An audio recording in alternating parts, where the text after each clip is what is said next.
evening, good afternoon, good morning, wherever you are in the world. We offer you a very warm welcome to our weekly speakeasy here on Cocktails and Conversation. Nick Luck with you in Teddington, Southwest London. Not for long, because it's only 10 days until Derby time when I'm reunited with, I hope she's there anyway, maybe there, Brittany Earton, who's out there. When I was a little boy, I dreamed of one day being able to say, I host a show. I host a weekly late night internet-based talk show with a mixologist called Mark Tubridy in a brick-based Brooklyn apartment. That's it. So I know you're traveling this upcoming week, but I'm looking forward to a time that you can travel here to Bushwick, Brooklyn. I can make you cocktails in person. So at one point, we'll make the speakeasy thing happen for real. Great to see you guys. You know it. 10 days, Britt. 10 days until the Derby. I'm counting down the days, not just until the Derby, but until you and I and the whole team are reunited, heading out there on Tuesday. I can't believe it. It feels like it was just yesterday. And that's because it kind of was. It kind of was. September Derby last year. Nominated for an Emmy, by the way, this week. Yeah, that was really cool. I mean, hats off to the entire team that made that show possible, because without being there, you didn't really know from a technical standpoint how challenging that show was. We only had about 4 of us actually on site. It was very much a skeleton crew. Everything was done from Stanford, and that means that you don't have the connection of everybody kind of bouncing off each other in the trailer in preparation. But from a technical standpoint, everything that they had to do was from there. So very difficult. There was a lot going on, not just at Churchill, but surrounding Churchill in the world as well. So it's going to be tough going up against the World Series and the Super Bowl, amongst others. But that team that put that show together is very deserving. Yeah, racing deserves one of these now. And congrats to all involved. You've been getting in touch with us. Bill Ziegmund says hi. All 3 fingers of bourbon and a good cigar tonight. Bill, we're right with you. Hi from Michigan. Katie the Daylight from New York. And Pagine Thornton's on vacation in Jamaica. Wow. Couldn't miss the show tonight, which wins the prize so far. That it does. That's pretty impressive, I got to say. Julia, hello from Indiana. So I was looking at all the ingredients we needed tonight, Mark. What are we making? What is on tap? Yeah, you and me both. I kind of looked at these cocktails, last night, and I said, there's a lot going on, but for good reason. We have some exciting stuff that we're making tonight. So we did a classic mint julep last year. So, I'm trying to spice things up and keep it interesting for season 2. So we're going to do a pineapple variation on the mint julep. It is as delicious as it sounds, but it actually has some more history than you'd think for that cocktail. And then we're making the Presidente. This is, and I'm going to talk about this a little bit later on, one of the few spirit-forward, boozy rum-based cocktails. We're used to seeing it with citrus and refreshing flavors, but rum's going to step in and say, hey, I could do the boozy stuff too tonight. And we're going to talk about, of course, the history surrounding that cocktail too. So lots of good stuff coming up tonight. I love that. Hey, I can do the boozy stuff too. So personification from the rum. Yeah, this is what happens here at my house. Is the spirits talk to me. So I feel like gin and rum are getting a bad rap, present day. Why is that? Well, gin definitely went through this huge revolution, I would say, within the last 5 or 10 years. And that's because of this craft cocktail renaissance that we're living through. So many classic cocktails, especially Prohibition era cocktails, were gin-based. Maybe it's not as appreciated as it should be, but I think the appreciation definitely has grown in recent years. Rum, what we're starting to see is an appreciation for the older rums, those aged rums. Whereas, in the past, if you finished a big dinner, the move was maybe a digestif or a cognac. Now, a lot of people are doing like a nice Ronzacapa or like an aged rum as that nightcap. So we're starting to bounce back with those spirits. Gin has been everywhere here for the last 4 or 5 years. A gin and tonic 10 years ago was just a gin and tonic, wasn't it? I mean, that was it. Yeah. Whatever. No one cared what gin they had. Now there's 15, 30, 45 different gins behind the bar. Yeah, you're absolutely right. I mean, so gin in and of itself, we're seeing a lot of experimentation with different botanicals. You've got something like Monkey 47, which is produced in Germany. It has 47 different botanicals. So that's a lot going on. Very interesting stuff. But you just mentioned gin and tonics. There is a whole revolution for that simple 2-ingredient cocktail, particularly in Spain. I mean, there is this whole culture around the garnishes and the different flavors meant to complement the type of tonic that you have. We have artisanal tonics now. So you're absolutely right, Nick. Even a gin and tonic is not just a gin and tonic anymore. And it's artisanal tonic coming down. Yeah. There we go. Should we bring Tom Durkin back? You know what's so funny about this is I feel like I can literally ask Mark anything about the cocktail world and he would be able to answer it. But only the cocktail world. If you go outside of that, then you start seeing me breaking up my reception artificially. But thank you. Horse racing, you know your stuff. I'm doing better. Thanks to you guys. So, all right, Mark, who do you like in the Derby? Ooh, there's only one right answer for tonight's show. Oh, shoot. Well, I'm probably not going to get that particular answer, but I know Essential Quality is looking pretty strong, right? That's a safe answer. That's a safe answer. But it's probably not the one we're looking for tonight. But no. Yeah. You know what, Nick, needs to happen tonight, and I'm at fault as much as anybody else here. Questions from our viewers. I think that we get so into the conversation with our special guests that, you know, some of our questions don't get in or they don't get overlooked. So I'm going to make a cognizant effort to get those in tonight. All right. So yes, please send them in. Please do ask questions for our very special guest. Brittany, I think we can safely bring him in now, for it is a he. He has been a fixture of Californian racing at the top level for probably longer than he wants to remember. He's won just about every big race going, and now he heads into the Derby with his best chance ever with Rock Your World. Mr. John Sadler, good afternoon, I think it is with you. Look, and the best backdrop we've had on this show, but bar none. It's beautiful. Somebody set that up for you. Yes. Share with us. Where are you, John? I'm in my backyard, right over here, about 10 minutes from the track. I had a lot of help with this, so I can't really take credit, but I'm happy to be here. Gosh, it's stunning. So tell us, how much time, because you are a born and raised Southern California guy, how long have you been actually in Pasadena? Or in that kind of vicinity close to the track? My whole life. I was raised in Pasadena, went to high school in Pasadena, went to university in Oregon for a couple of years, and I've been here ever since. So I'm assuming because you live so close, that was the first introduction to horse racing. What was your first kind of visit to Santa Anita? My first kind of visit was my parents loved to go just as fan. You know, we'd do the old picnic in the infield.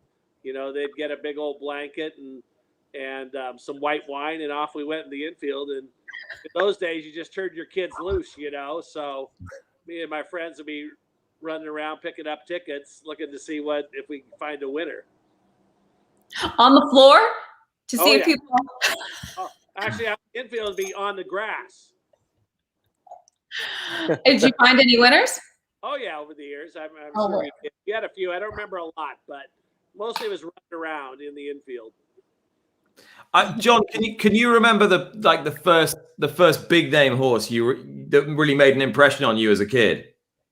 Well, it was a good friend of my father's was Lou Rowan, and when Quick and Tree won the big cap, that made a huge impression on me. If you go back and look at Quick and Tree, he would trail the field by about 8 to 10 lengths and then put in this late charge. So anything owned by Lou Rowan in those early years, we watched really closely. He was a friend of my father's and great founder of Oak Tree and a real humanitarian around this area. And I'm fascinated because I love Santa Anita as someone who lives however many thousand miles away and gets the privilege of visiting occasionally. What was it like back in the 70s and 80s? What kind of, just give me a flavor of the atmosphere there of a big Saturday.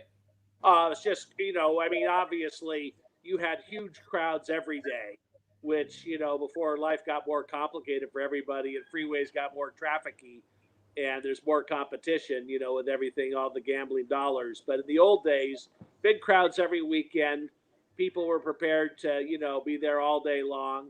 and a great atmosphere. Just a lot of people and a lot of excitement. When I spoke to you after, and we'll get well into this later, but after the Santa Anita Derby with Rock Your World, you got fairly emotional when talking about the fans coming back to the track. Is that because of the days that you had spent there and just knowing how much they mean to the sport? Well, not that so much, but it was the COVID. We were so long with no fans. It was just kind of hit me. It's just great to see people back at the track in person. We kind of got used to doing it in isolation, me included, and then just to see people back, I was really pleased to see that. And I'm thinking down the road, Del Mar, California should be completely opened up. I believe the date is June 15th. Can imagine opening day Del Mar with a bunch of people. It'll be just great. Unbelievable. I mean, people put that on their calendar, every single year to head out either on the day after Christmas, Santa Anita, or opening day at Del Mar. It's a tradition for a lot of people. So I'm so glad that we can slowly start getting back to that. So you started as a fan, but you are, and I don't know if many people know this, an incredibly talented writer. When did show jumping come into the foray? When did you first start writing? I started writing when I was about 9 or 10. I had show horses and eventually moved up to junior jumpers and rode show horses all through my high school years. I really love that, and I just was thinking, geez, maybe I can't make a career with this. What could I work with in horses and still have a career? And so when I was getting pretty tall and the horses were getting smaller, I kind of morphed over to race horses. Now the irony is now the horses have gotten bigger again in the show jumping world. They're all these huge warm bloods. So, but when mostly small thoroughbreds back in my day, but now they're big. And you're being very modest, John, because you were on the cusp of being a US Olympian. You weren't too far away. I was pretty good, I mean, I thought I was pretty good, and. We have a lot of greats in the thoroughbred racing industry. Obviously, the most famous one would be Michael Matz, who I think was a gold medalist or a silver medalist at least. Rodney Jenkins, who trains out of Maryland, he was another great. So there's some really good riders in thoroughbred racehorse training also. But I loved it, and I kind of, if I get an opportunity to go step out on one of those horses, I'll always take it. Well, Karma always has a really wonderful event, and don't they have trainers? I know that Millie Ball, I think, maybe gets aboard sometimes in rides. Do you get involved in that event? Yeah, I've been in it several years, probably 2 or 3 years. We won the first 2 years, so I have to tell you that. But I had some other good riders on my team or their team. Christian Mulhall, she rides very well. She was on our team. And I'm trying to think who else we had. We had some others, but that's a good event for charity and fun. So, John, was it purely your height that made you step away from riding? Yeah, I think so. And I was probably a little cut below, and it takes, back in that era, it took a tremendous amount of resources that my parents didn't have. So I went to college and then found my way to the racetrack. And do you still ride at all, John? Once in a while, when I get a chance. Shelley Stahl has invited me up to ride at her place. She's locally around here, so hopefully when I get some time, I'll get back on a horse. I can see what joy it brings you just even talking about it. This was a great question from Leslie. She said, how did show jumping and that experience inform your training thoroughbreds to race? Well, it's always been a big influence in my career. I really think that I have some of the finest exercise riders out there on the track, and I know what a good rider looks like and what they're supposed to do on a horse. And having ridden some horses, it's, you just have, I think you have a feel for it. A lot of times I'll see a horse work out or breeze. I go, wow, if I was small, I'd love to have been on that. That would look like a really fun one to ride. So I got great exercise help, and we'll leave it at that. I've asked this to a few people on this show, John, who've either ridden as jockeys or ridden as work riders or ridden as professionals in other spheres. Does it make you more critical of riders in races, or does it make you have a little more empathy with them and sort of, you know, be a little more forgiving? Which side do you think you err on? I probably err on being more critical. But my two main assistants now, Juan Leyva and Alex Bissono, both rode races. Juan actually won a Breeders' Cup race, and Alex had a good career too. So I think I have really good guys on the ground that can do both, you know, complete horsemen. Plus they can get on horses and tell you a lot about them. So I feel blessed that way. You know, it was great. I spoke with Juan Leyva, your assistant, a few days ago, and he was telling me about Rock Your World and how when he was younger, he would rear up on the track and he was full of life. And he said, that's when I stopped riding him. I handed him off to somebody else. He's got a great rider on him now. His name is Javier Meza. He galloped Accelerate into the Breeders' Cup that he won. He rode Amazombi for Bill Sparr, won a Breeders' Cup race. Wow. Top class guy and an unbelievable rider. You know, there's just it's such an onion when you're trying to unfold what the rider's thinking and how they're riding a horse. You know, there's just layers and layers of it. And I definitely believe there's a lot of touch in there. Mm-hmm. Go ahead, Nick. No, I was going to say, I mean, it's no surprise to anybody that you've got a big fancy for the Kentucky Derby. You've won all these great races. You're a trainer who's been a dominant figure in Californian racing for so long. What struck me, John, was how long you've been at this game and how young you were when you started training racehorses. Early 20s. I mean, was it easier then as a very young guy to get into the game, or was it just happenstance that you came in so young? I just liked it, you know, and I kind of dived in. I worked as a groom first and did a lot of the jobs going up the ladder. So before I started training, so I have a lot of background, and I just started, and you know, all of a sudden the years go by.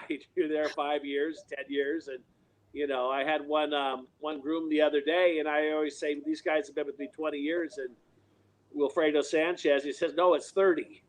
I mean, where's so I don't know, you know, but you know, as a trainer, I was kind of taught to be similar to a jock, and the great jocks had the ability to, when a race was over, to put it away and move on, look ahead, and that's what I do in my career. I looking forward to this race next week, and then you know, we're looking down the road. We're looking at some Accelerate 2-year-olds next year. We're looking at the next crop of 2-year-olds coming in here this month. So I love looking forward. I think they say that's one of the best ways for your mental health is to look what's coming up. Mm-hmm. Definitely.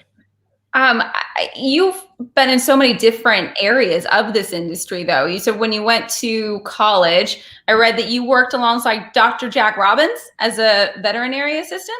Yeah, the great late Jack Robbins. He was a famous guy here in California. And his son Tom is still the director of racing at Del Mar, and Jay, the other brother in the family, trained Tisnow. He had a very good, solid career. So Dr. Robbins was a great guy. He was one of the founders of Oak Tree, also the Oak Tree Racing Association. It was way up in the Medical Veterinary Association, and just was a real leader in the industry in California. Do you think that he had a real influence on, because I've been at your barn in the mornings, you're incredibly hands-on, as are all of your assistants. Do you think that experience just really influenced how you hold yourself as a trainer and how you handle your barn? Oh, I think so, because, you know, he had such good clientele. So every day, you know, literally when I worked for him, we'd be in the barn of Gary Jones, Buster Milrick, Joe Manzi, John Sullivan, Ron McAnally, Warren Studi, you know, Tom Pratt, Lester Holt, Noble Threewitt, Gene Cleveland. So he had such solid clients that he worked for. You know, I said, I want to steal a little bit out of every barn that I'm in, see how they do it, and come up with my own program. But I had a lot of guys to look at to see how they did things and try to do it the best I can. Mm-hmm. And John, just before we drink, and I know we're going to talk Rock Your World a load more later on, but you mentioned Ron McAnally there. He bred Rock Your World. How much does that sort of inform the way you've trained the horse, you approach this race? How much does the fact that he bred this horse sort of have real significance for you? Well, I mean, first of all, I've seen most of the family run in California. Ronnie, I think, owned 2 generations of this horse's female side. So I've seen the horses run in California. I always felt like there's a lot of goodness in the female side of the family. So that's influenced me, and more in the breeding at the same time. If you saw Candy Ride run, they ought to do a documentary on him. I believe that, he ran in the bushes in Argentina before. He was kind of a far lap of South America. An incredible horse, undefeated in the United States. Unfortunately got injured after 3 starts here, but I mean, he really is a horse that came from out of the clouds and now came from out of the clouds in the stallion ranks. He wasn't highly prized when he went off to stud because of his breeding, and he's proven the critics wrong again. So he's been totally a remarkable horse. And then created sires from horses that you have trained. You know, a lot of great the lineage. Candy Ride. We had a Beat Argentina. I think it's his first Group 1 winner. And obviously Twirling Candy, who's making a big stamp at stud, another son of Candy Ride. So we've had a lot of good ones. Gift Box is the son of Twirling Candy. So it's a line I've been really successful with. And if we get a chance to get one, we usually do. And I mean, John, I've no doubt you'd have been at Del Mar the day that Candy Ride won the Pacific Classic and opened up. It was an absolutely spellbinding performance. But when people talk about great performances in California, it doesn't often get mentioned, which I find quite puzzling because he smashed the clock as well. Oh, absolutely. And what was exciting for me is watching him when Ronnie trained Candy Ride for the Pacific Classic. He had a couple of workouts in 6 furlongs in 11, but he galloped out a mile in 36 or 37. So I was watching him work training up to the Pacific Classic, and I was just unbelievable how well he trained for that race. So, people forget, Medaglia d'Oro was a great horse, and he handled them easily that day. Because you then think about what they've done as a sire, not necessarily because it's in the here and the now, not what they did back on the track. It is drink time, but firstly, John, what is your drink of choice tonight? I've got the pineapple mint julep. Oh, nice. Already ahead of us. That's awesome. Mark, I'll let you take it away as we all cheers to that drink that's coming up. Yeah, absolutely. Well, John, I heard that you make an amazing margarita too. So before we dive into the julep, what's your go-to specs on a margarita? This is really good, and I do make a fabulous margarita. And I'm going to give you the recipe for free. All right. Get some generic limeade. Okay. A lot of ice. Get a neutral tequila, Patron Silver. And then put almost equal amounts of what's the orange liqueur? Triple sec or Cointreau? Cointreau, yep. So that's it. It's really that sounds good. Simple. Yeah. And I agree with you. A few people that have had them that they're potent. Yeah, well, you can make them pretty strong. And some of that too, and I always tell people that they have to remember that Cointreau is 40% by volume. So for a triple sec, not only is it super high quality, but it packs a punch. So I'm kind of like you, John. I keep my margaritas simple. So I do a silver tequila as well. I'll do some fresh lime juice and then Cointreau. But the majority of that mixture is booze, So by the time you shake that and you put it over ice, you're ready to start a celebration. So I think the limeade has, probably a little bit unhealthy amount of sugar, so it makes it pretty easy to drink, and then you're in trouble. Sure. Yeah. But and that makes sense to me as well, because sometimes you need a little bit extra sweetness in the margarita. Some people do that with agave nectar, but I definitely see where you're coming from. So, maybe there'll be an opportunity we can all be in the same place together and we'll have a nice margarita a party. But in the meantime, I'm so happy that you're enjoying the pineapple mint julep. Yeah, it's very good. Denise made it. I got to give her credit. So awesome. Yeah, well, so I figured, with the Derby coming up, I would be remiss not to circle back to a great mint julep recipe. But like I said earlier, I'm trying to keep things fresh and innovative and new. for season 2 here. So we are doing a variation, doing our pineapple mint julep, which I know might sound like a new fashion thing or something that I came up with last week. But would you believe me if I told you that there are recipes for pineapple juleps that go back to the mid-19th century? No. I mean, really, yeah, back to 1862. I always talk about Jerry Thomas and his Bartender's Guide, that groundbreaking work where he published written recipes for drinks that had not been published up until that point. You will find a recipe for a pineapple julep in that book. But, you know, the julep in general was actually the most popular drink in the United States at the end of the 1700s going into 1800s. So it was one of these institutions of sort of American mixology. But originally, we actually had it with brandy much more often than whiskey. It actually didn't become very popular with whiskey until after the Civil War, which is kind of interesting. But if you take a look at the julep itself, so beyond its role in sort of the mixological canon, juleps have actually existed as a medicinal beverage since the year 900 AD. So how's that for some crazy, crazy history for the julep itself? It's a fantastic drink. We know we have to... Yeah, we have to have a good recipe going into Derby week. So let me split screens here. Hang on, can we just have a moment for the phrase mixological canon? Yes. Every week you make us feel less adequate on this show, but now you have surpassed yourself. Mixological canon. Mixological canon. It's a horse name. That could be. You know, sometimes I think of these things earlier in the day and I'm like, hopefully they'll appreciate that. So I appreciate you stopping to acknowledge, and let's be happy that I got it out in one fluid motion. But yeah, we're gonna start making this drink. But I want to take some time to do something new for Cocktails and Conversation. I want to talk about bartending tools. So, you know, from now on, I might kind of take a moment to discuss the tool that we have behind the bar, what its purpose is, how did it get here, what's the name of it, how do we use it?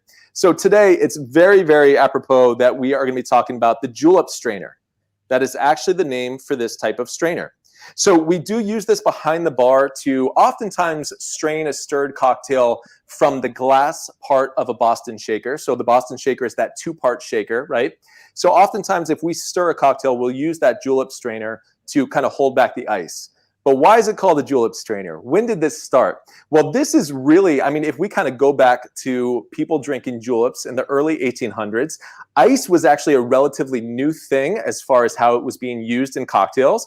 That's a topic for another day, but Frederick Tudor back in 1806 sort of jump-starting the ice trade. But I want you to imagine bartenders shaving ice from large blocks and putting that into julep cups.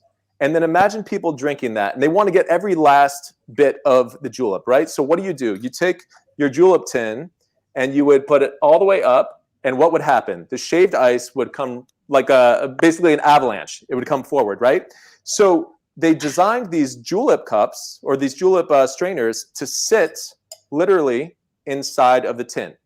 And what you would do is you would hold that there so that it would still keep the ice chilling the cocktail. But when you did go for those final sips, that would hold back the ice so that you weren't kind of confronted with that avalanche of ice. So again, different use these days, but that is why it kind of gets that name of the julep strainer, is because it was used with shaved ice or eventually crushed ice or pebble ice. So that was our first installment of Bar Tools on Cocktails and Conversation. Maybe soon we'll talk about the much more popular Hawthorne strainer, as well as where it got those legs and all of that. But that's a topic for another day. So let's talk about as well. I mean, what's that? Killing it. Oh, thank you. Trying to keep that rhythm going. But yeah, I love stuff like that because, you know, for me, and you probably know this at this point, I find joy and interest in the little things behind a bar, understanding how it got there, what purpose it serves. And, you know, it helps me appreciate everything I'm doing a little bit more. So let's start making our pineapple mint julep. Just like a regular mint julep, we're going to start with some fresh mint leaves in the bottom of our tin. Now, I've got sort of a unique tin here, and I'm going to explain why towards the end. You're going to have to hang tight for that. But let's do about 7 mint leaves inside that tin. Really nice fresh mint here. I've got it sitting in a little cold water to keep it really nice and fresh. Okay. And you already know this, guys, but we're going to be doing a gentle muddle on this mint, because remember that fine herbs do have that kind of bitterness in the center of the leaf itself. That's the chlorophyll. That's what we don't really want to get. We just want to muddle to extract the essential oils on the outside of the leaf. But first, let's put some pineapple syrup in here so we can muddle it together with the mint. Pineapple syrup. I know it sounds super complicated. It is as easy as combining fresh pineapple chunks with some sugar and a little pinch of salt. Remember that salt, even with sweet things, helps to bring out the flavors. Let it sit in your refrigerator covered for a day or two, and the sugar is going to do all the work. It's going to pull out all of those beautiful juices. If you're in a pinch, you can always blend the pineapple with some regular simple syrup, and you can get a beautiful pineapple syrup like this. All right, so let's do half an ounce into our tin here. Not too sweet. Of course, we want, juleps should have a spirit-forward essence to them. So now we can go ahead and give this a muddle. Remember, we want to do an overhand grip, nothing too aggressive here, applying some pressure, kind of twisting. Good rule of thumb, when you can start to smell the herb that you're muddling, you know you've done your job. Already a beautiful mixture of pineapple and mint in there. Now, this is an optional ingredient, but if you come across these tiki bitters, they're really cool. They've got all sorts of spice notes like cinnamon and allspice, clove that work very, very nicely with tropical ingredients. So I thought this would be a fun addition with the pineapple. This is not mandatory, but if you happen to have them lying around in your bar shelf or your cabinet, let's see if I can open it up, though. That would be helpful. That means I haven't made enough pineapple juleps recently. So we're going to circle back to this when I can actually open it up. I'm glad it's optional at this point. All right, I'm going to show you how great it can be without that. So let's move on to adding our bourbon. We're going to be adding some Maker's Mark bourbon, of course, here, and 2 ounces. So roughly 4 parts bourbon to our 1 part syrup is going to do a beautiful julep here. Are we shaking, stirring, any of the above? Good question. So this is, we're building it inside the vessel that we're going to be drinking it. But that being said, we're still going to swizzle it a little bit to kind of jumpstart some of that chilling. So what I like to do is add a little bit of our crushed ice. So we can swizzle while reading off all of John's stats because there's a lot. Yeah, we can definitely do that. So let me fill this up with ice. And if you guys want to get going on that, absolutely. Is that shaved ice or crushed ice? So this is crushed ice, but it is very, very crushed. So it's almost starting to look a little shaved. But I'm going to start swizzling this to jumpstart that frost on the outside. And let's hear those beautiful accomplishments. All right. Well, Mark, swizzle that. Let's just take a recap of John Sadler's 2,599 and counting career wins. It's probably more than that by now. The Los Angeles handicap 1, 2, 3, 4, 5 times. The Bing Crosby, the ancient title, the San Felipe, the Rancho Bernardo 5 times. The San Diego 5 times. The Beholder Mile 3 times. The Lady's Secret 4 times. The Santa Margarita, the Clement Hirsch 5 times. The Del Mar Derby 3 times. The La Brea 3 times. The San Vicente Stakes 4 times.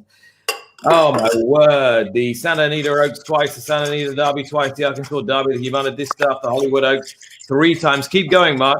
The Del Mar Debutant once, the Malibu Stakes, the Santa Monica, the Las Virgenes, the San Antonio, the American Oaks, the Del Mar Oaks, the Shoemaker Mile, the Gold Cup at Santa Anita twice, the Apple Blossom, the Santa Anita Handicap 3 times, the Pacific Classic twice, the Autumn again, the Breeders' Cup Classic, the International, Dubai Golden Shaheen, and I'll read out the training titles later, but that you get the idea. You want everything there is to win. I think I've started a fire here. I think we got enough friction going. We'll have a Kentucky Derby next week. Wow. Yeah, I do feel like I came close to starting a little fire here. I'm going to top this off with some additional crushed ice. You always want that beautiful mound on top. And I apologize, this is coming from a Ziploc bag. But that's a great thing to do is crush your ice ahead of time and keep it in the freezer. It may start to kind of congeal together again. You just give it a little whack with a spoon and it'll start to separate. So, of course, we want a beautiful mint sprig garnish. And we are going to do a little slap to release those oils. Slap the mint. Slap the mint. That's looking gorgeous. And why not add a pineapple frond as well? Here we go. Another great word. Yep. And now maybe it'll make some sense, but I'm going to put the top on the pineapple on here. There we go. And it does have a spot for a straw. So I don't need to worry about the julep strainer because I've got the straw here. But that is our real deal. Cheers. Pineapple. I feel like julep. that's straight out of a tiki bar. Oh, yeah, absolutely. But John, could I see that correctly? Are you drinking out of an actual julep cup? Is it one of the?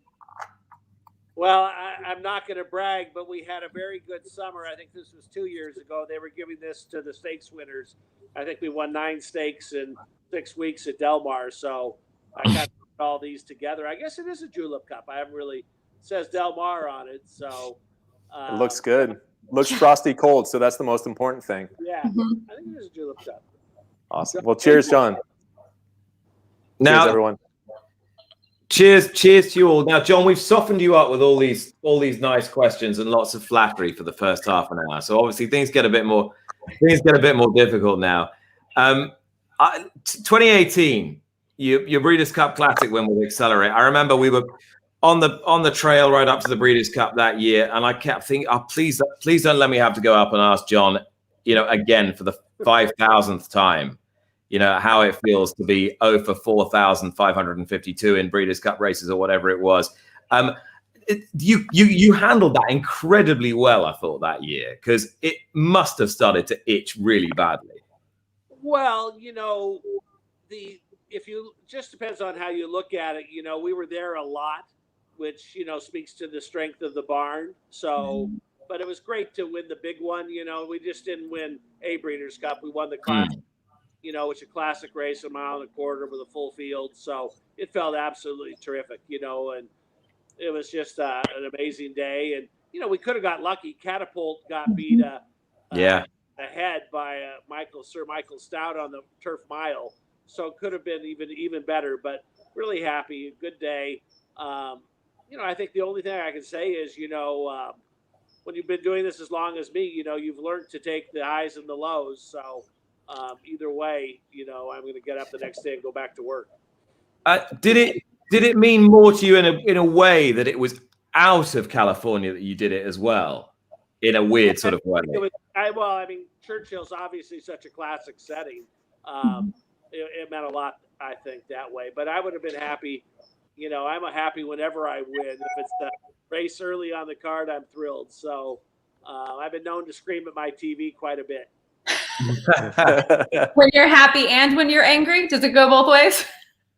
Well, yeah, when I'm angry, I think I turn it off. But usually screaming happily at the TV.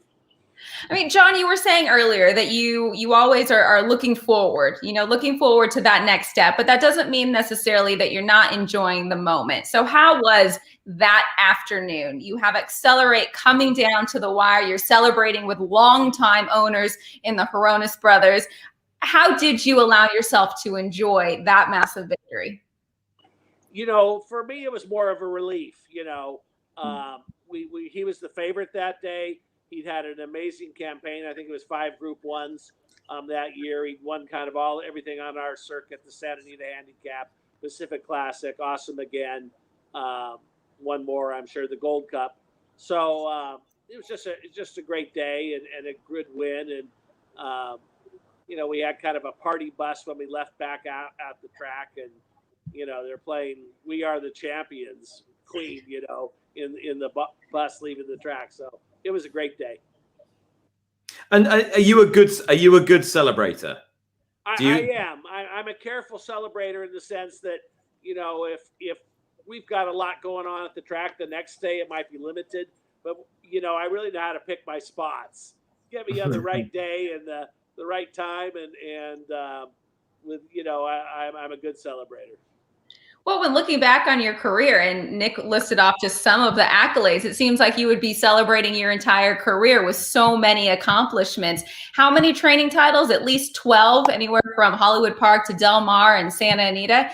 But you mentioned you have to take the good with the bad. What is it about this sport, aside from the accolades, that just keeps you moving forward and keeps you excited to wake up in the morning and go see these horses? What keeps me excited is seeing the horses. When you have, good stock, like I'm fortunate enough to have right now, it's fun to go in and train them and see how they're going to be, so it's just great to look at new horses and see what you can do with them. We've got a maiden running on Saturday at Santa Anita that, we're so excited about. It'll be his first start. So I can't wait till Saturday to see this horse run. Well, what's his name? You got to tell us for everybody listening and watching. His name is Flightline.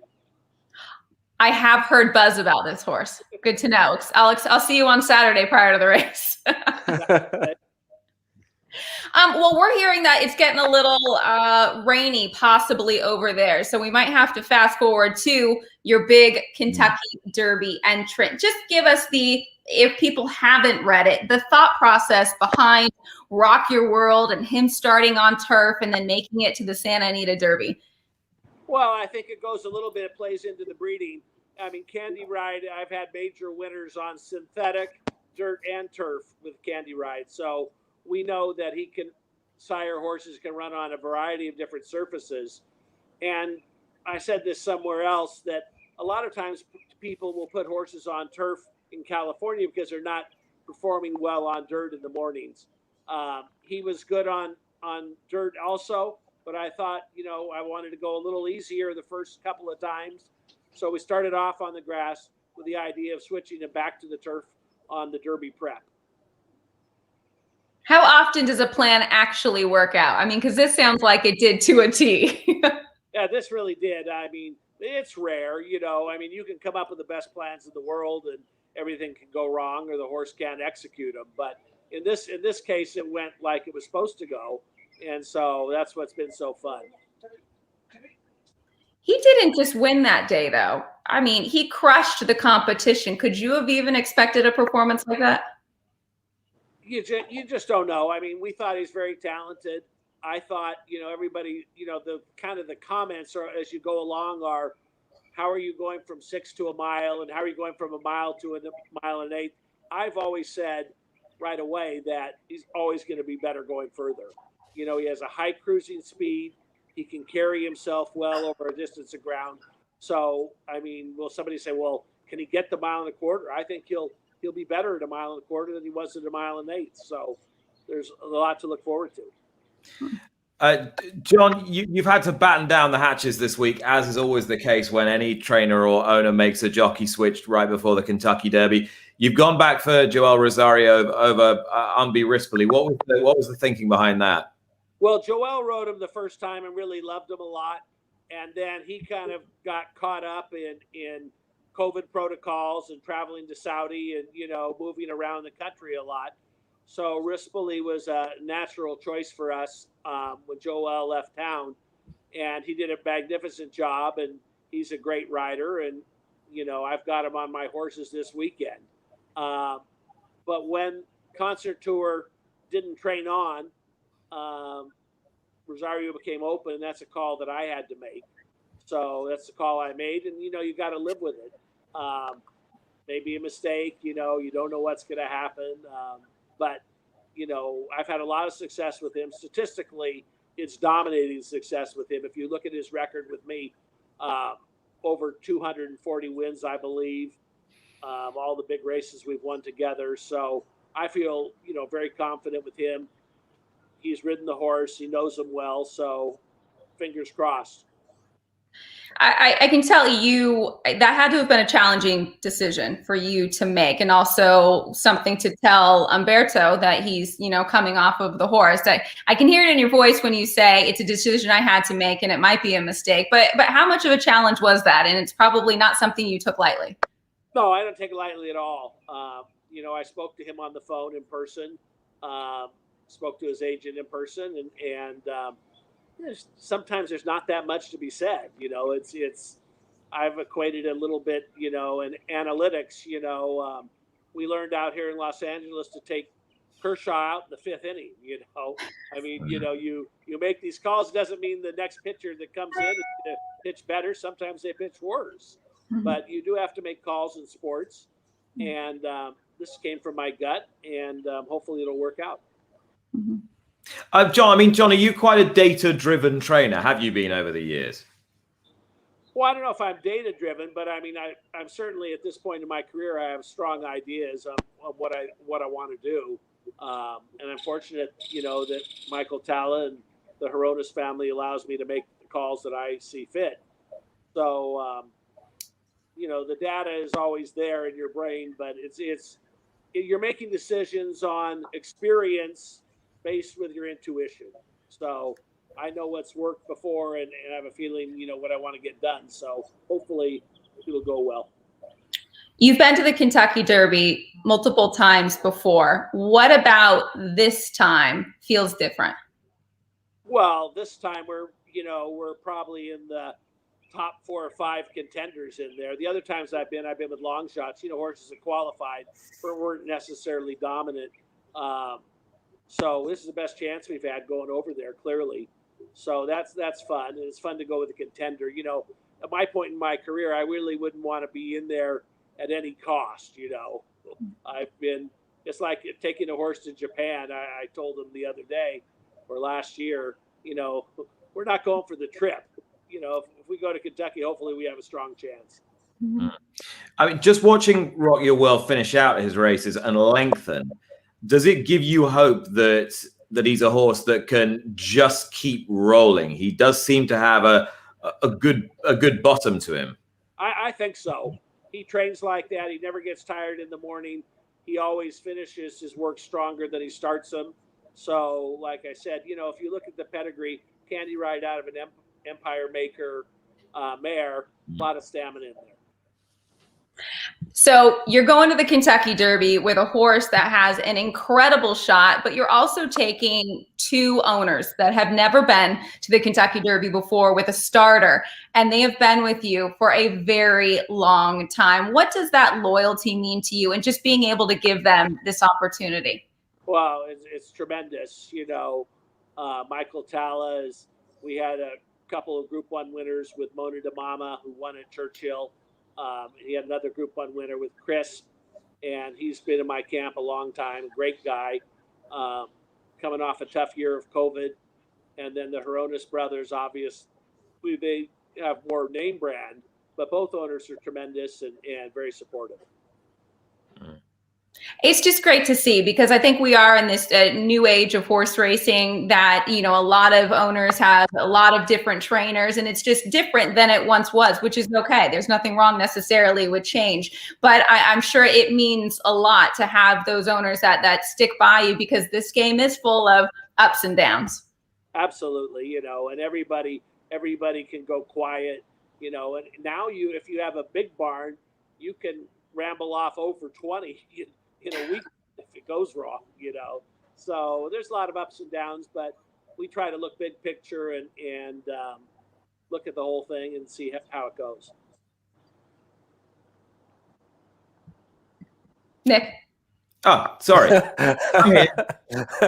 We're all here. Buffering. There was probably a bit of buffering. I was just reading some of the questions from 1 or 2 of our viewers, from both our viewers that have come in. Aaron Ray said, John, who's your favorite horse in the barn at the moment? I'm guessing it's Rock Your World, but it could be a horse who's just been around a long time. I think it's probably Rock Your World's my favorite right now.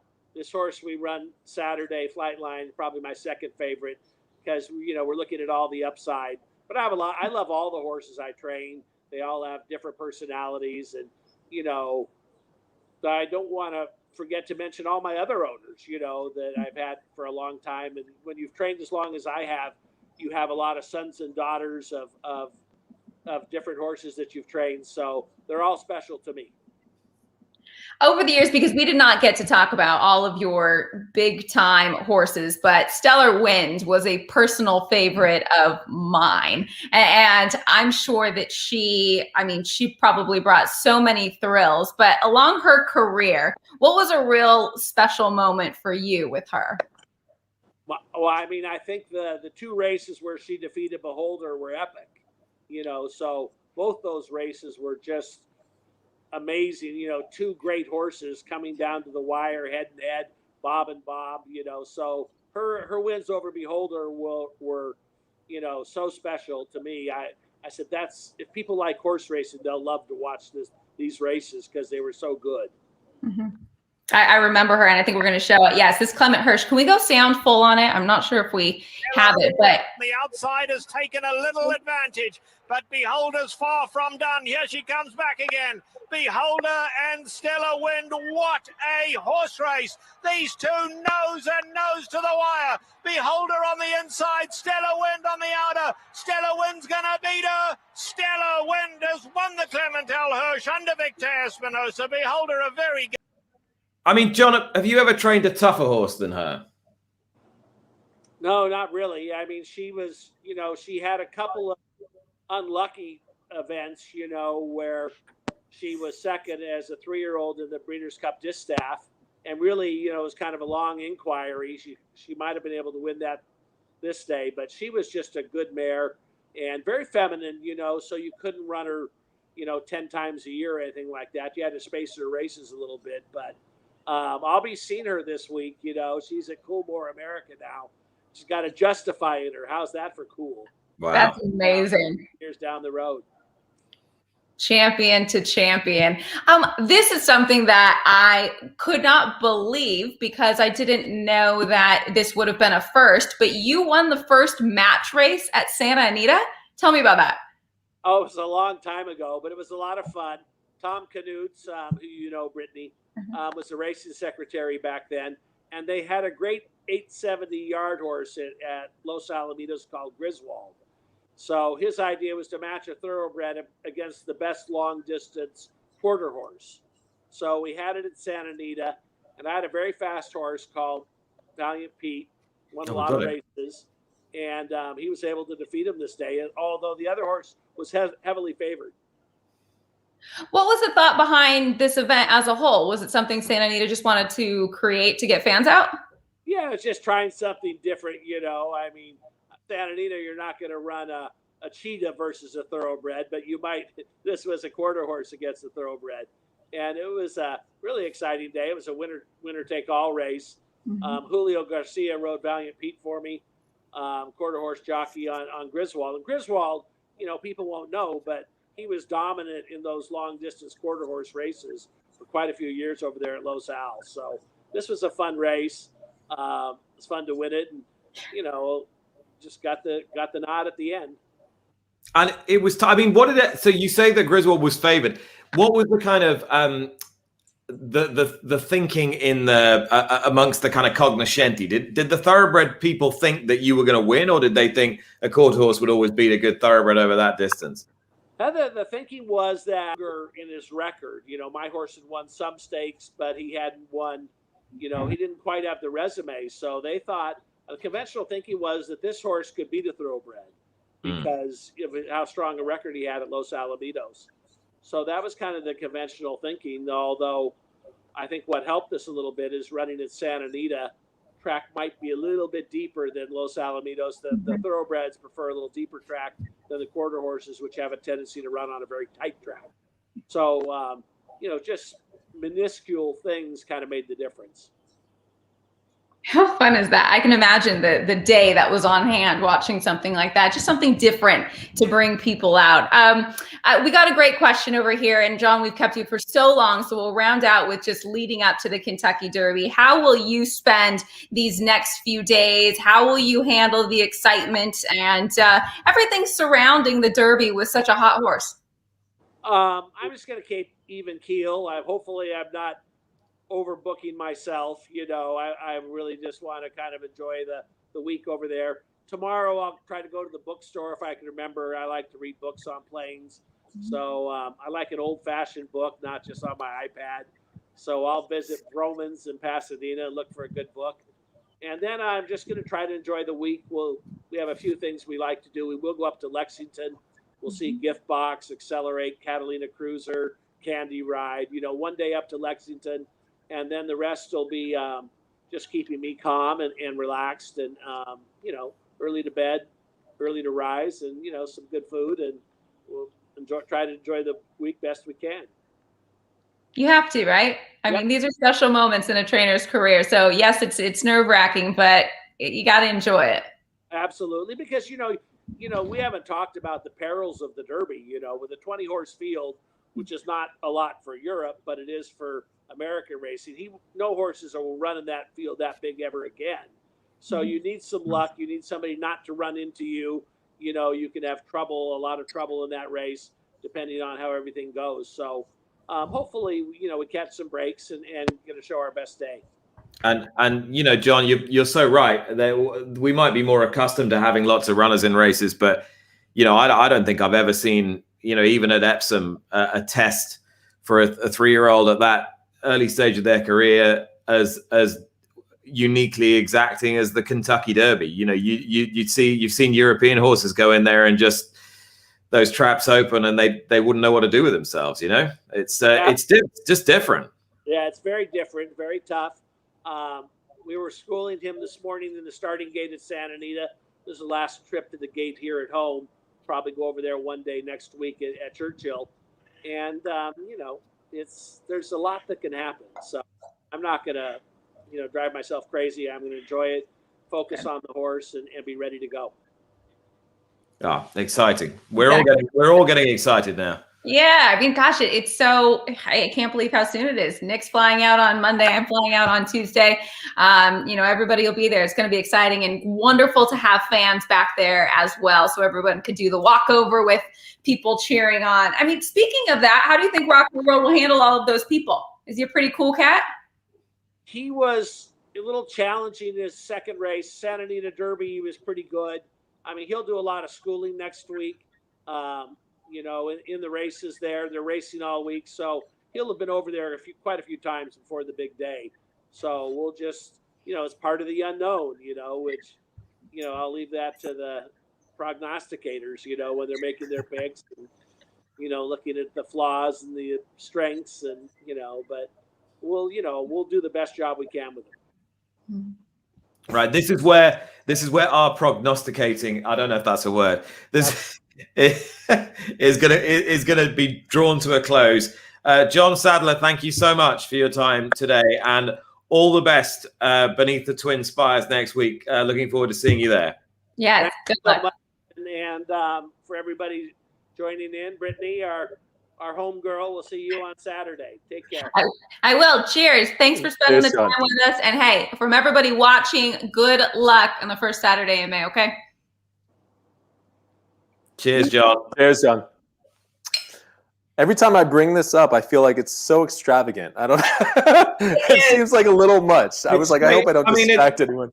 It's faintly ridiculous. It is. But, tiki drinks are like that. This is not a tiki drink, but, you see dolphins made out of banana peels. They do crazy stuff with tiki drink.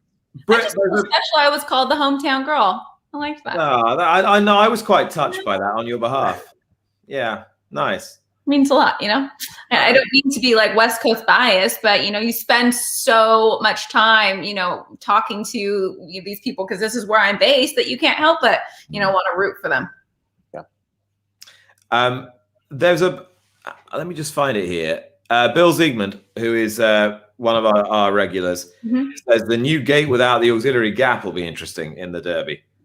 It'll make it a better race for sure. Didn't they use it last year? We used it last year. Did you?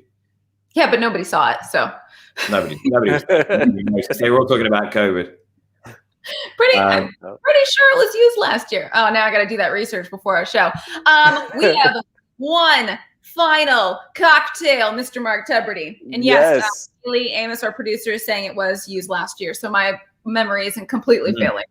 So, yeah. But it's good. It's good. It's good to be that it's there. Anyway. Haley, our producer, also said she has never seen the banana peel dolphin, but I swear they do this. They get crazy. While you're making look it up. I promise you that people are doing this for garnishes, but actually this is going to prove to be an excellent segue because when we think of rum, we do think tropical cocktails, don't we? We think lime juice and pineapple juice and coconut, and I think about... Hang on, I've just got to stop. It was definitely used last year. We get it. We're getting some comments, right? Yeah, thanks for the comments. It was definitely used last year. My bad. Bill, thanks for the question. So back to banana peel dolphins, and which is a whole other horse name. But we tend to associate rum as a spirit with these tropical flavors, with very refreshing cocktails, and I'd say that's probably because we tend to have most of our rum cocktails on a beachside resort with little plastic umbrellas, right?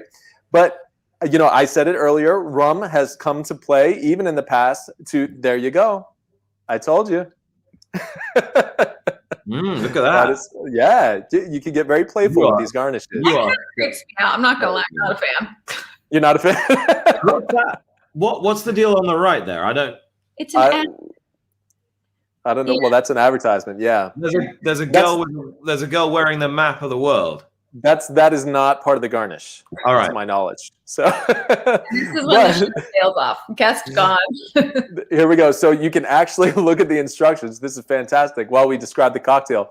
But so the Presidente is perfect proof of a rum cocktail that, as I said earlier, comes to play with the boozy cocktails such as a Manhattan, which of course is one of my favorites. The Presidente was created during American Prohibition in Cuba, and it was said to be named for one of two presidents of that era. I'm going to try to get the names and the pronunciations right. I may not, but either Mario Garcia Menocal or Gerardo Machado.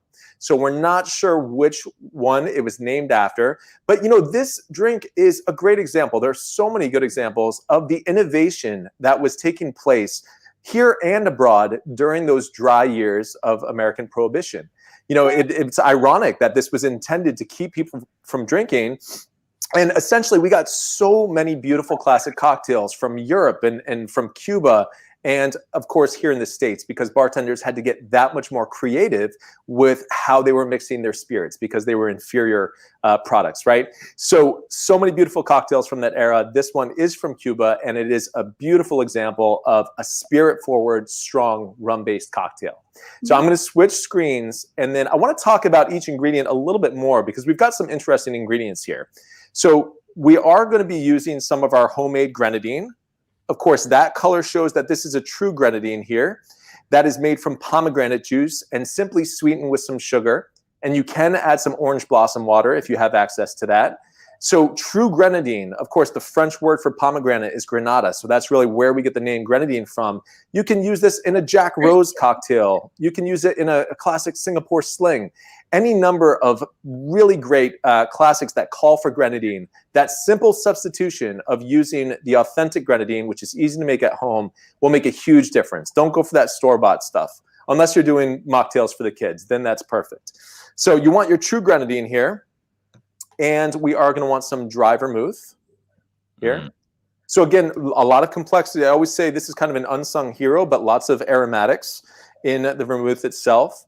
We are going to want some light rum. So I've got some good Bacardi, Puerto Rican rum here. And then the tricky ingredient here is Curaçao. So Curaçao essentially was the predecessor to modern day triple sec. It's kind of an interesting story about how this orange liqueur came to be.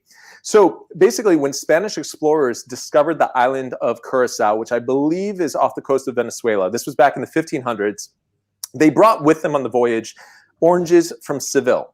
And they planted that in the ground in Curaçao and thinking, hey, we're going to bring the best of what we have and we'll have some great oranges to eat here. Didn't pan out like that. That very dry, arid environment on the island was not suitable. It was not great soil for these oranges. So the oranges came out completely bitter. I mean, absolutely inedible. So they probably chalked it up to a loss and left it there. But then the 1600s roll around, and who comes by but the Dutch? And the Dutch find this same incredibly inedible orange, but they see it for a different purpose. They smelled the actual peels from this orange, which became known as the La Raja orange.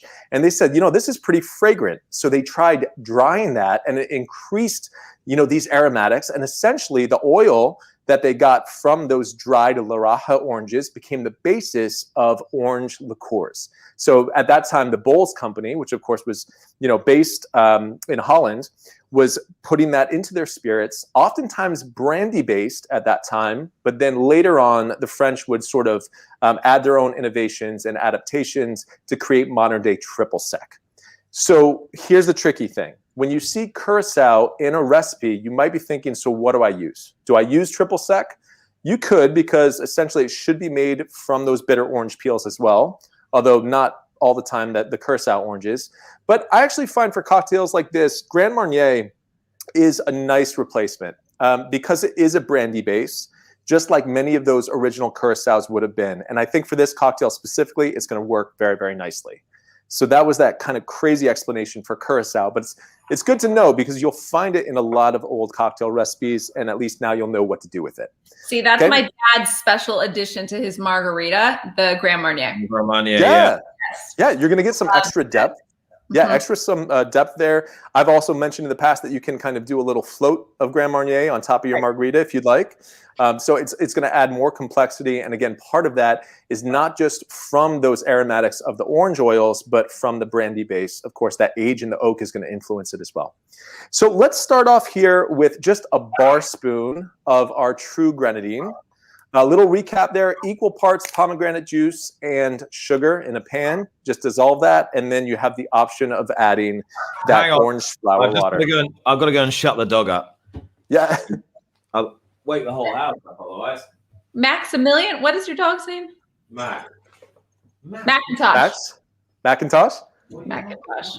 Can you bring him in here? I mean, we would love to see him. Yeah. Well, we saw him when he was just a puppy last year, right?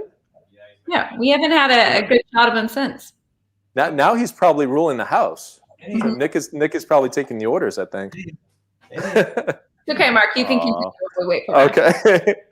All right, guys. So we have added our true Grenadine. It's only a bar spoon. And to be honest with you, the original recipe for this cocktail calls for a dash.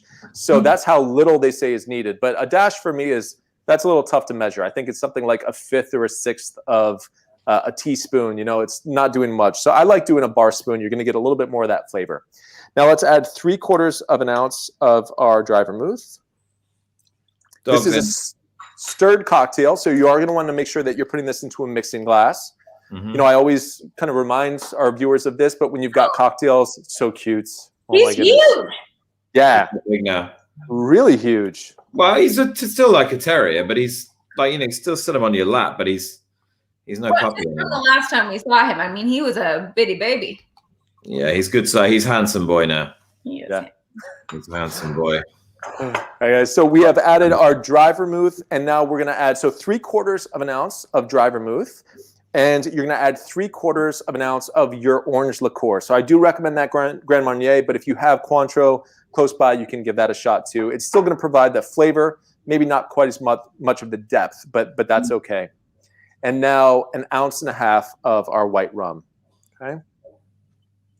So you're going to see this is a very delicate, again, boozy cocktail, but it does have those floral notes from our Grenadine too. He's so cute. Oh my goodness. All right, so let's fill this up with ice, guys, and start stirring this cocktail. Oh, he's going to steal the show. Just wait till Stewie gets back on here. Maybe we can bring Nacho Flay back as well, who has yes cat food line now. I saw that. Yeah, So he's a gigantic cat, by the way.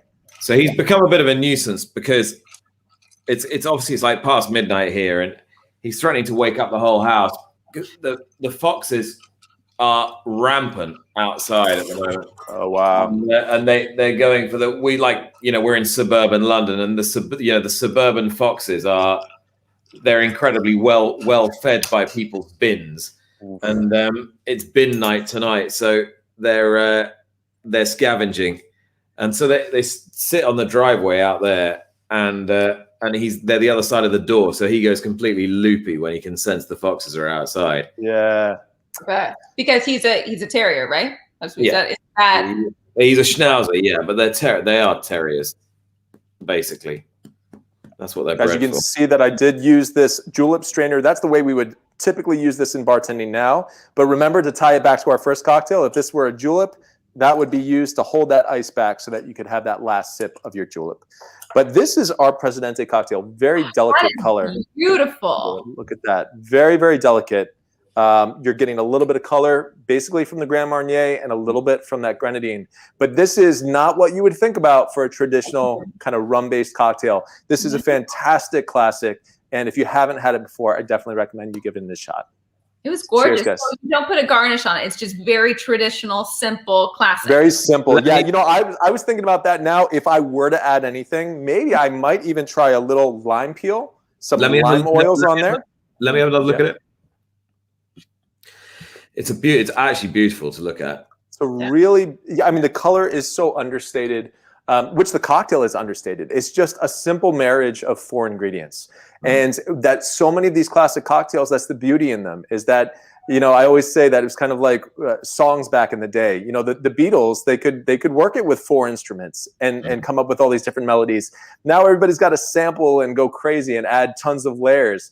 But one of the beauty of classic cocktails is that, they were working with new ingredients, new liqueurs, and these are just like the first variations of, the combination of those ingredients, almost like the combination of the chords, if you will, from music. But I think this is a delicious cocktail, simple, elegant, and classic.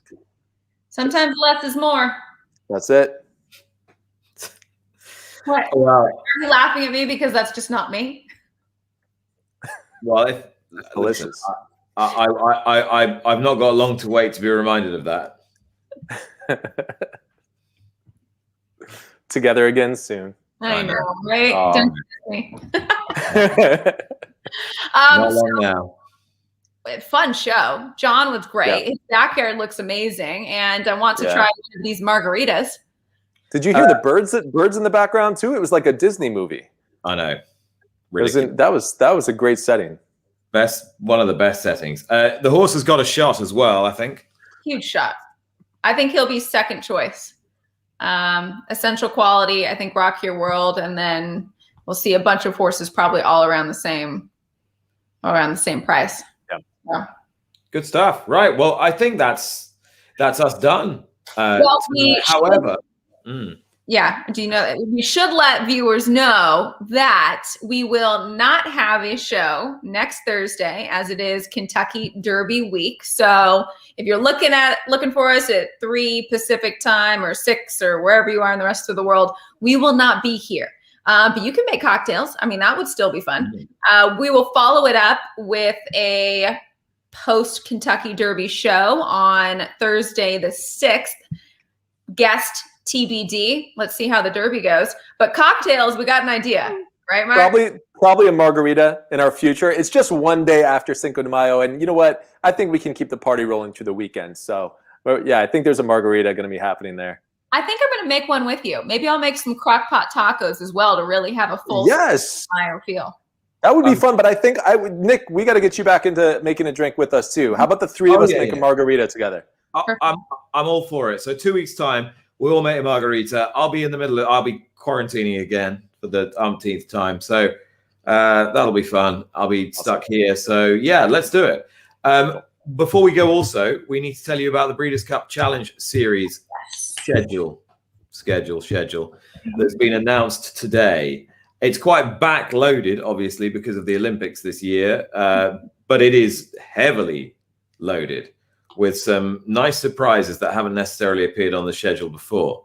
If it were to appear by magic now, it would help me on the basis that I haven't got it immediately tagged. So you said some surprises. One of those would be Kentucky Downs. There's going to be a show from the Kentucky Downs, I believe, too, which is really exciting because it's such a unique course, undulating, as they like to say, down to the finish. So I think Europeans would really like it if they happen to come over. Here we go. I filled for you there. Did you like that? So you're still good. Just different class. Keep going. There we go. Those are the international ones. But keep going. And again, we want to. Where are the ones on NBC? Well, the last day Royal Ascot will be. That's a challenge series in terms of TV. Races. So TV schedule. That's what we want. TV schedule. View TV schedule. Is everyone? Here we are. This is the one. So we start at Belmont on Belmont Stakes Day, and then Belmont again for Stars and Stripes Day with a Suburban, and then the Haskell on NBC. Then there's respite, as you mentioned, for Olympics in between those. And then it just goes full throttle, doesn't it? And then Saratoga, back to where are we then? Then Kentucky Downs, beginning of September, as you said. And then Woodbine, who'd have thunk it? Kentucky Downs followed by Woodbine. Hopefully they get things rolling there. It's been a bit of a challenge for Woodbine. An absolutely monster schedule on Fall Stars weekend. And CNBC, that's a new addition, of course, because NBC Sports is transitioning to Peacock, CNBC, USA, all of the entities underneath kind of that Comcast brand. So CNBC will get a few of the shows coming from Keeneland, which is great. New audience. Hopefully we capture some new fans as well. Yeah, and that's the 3 days of the Keeneland Full Stars meet as well, rather than just the 2. So you get that Alcibiades Day on Friday as well as the big races Saturday and Sunday. So loads to look forward to. So much this fall. Kentucky Downs. I quite fancy Kentucky Downs. Do you reckon I can make it there? Yes, I do.